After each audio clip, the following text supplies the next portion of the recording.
Nelayan dengan ini menyatakan sikap mengajak masyarakat nelayan Pusaro, khususnya masyarakat Aceh Singkil, agar tidak mudah terprovokasi oleh isu hoak dan tidak mudah men-share berita hoak kepada orang lain. Kami nelayan mendukung Polri dalam mengusut serta memproses para pelaku penyebar berita hoak. 3.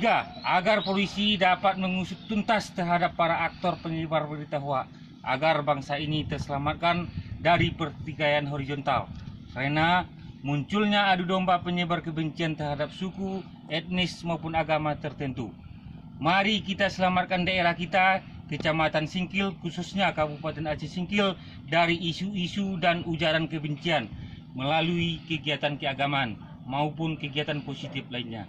Serta kita kembali kepada moto bahwa daerah Kabupaten Aceh Singkil merupakan daerah yang bermartabat. Aceh Singkil anti hoak.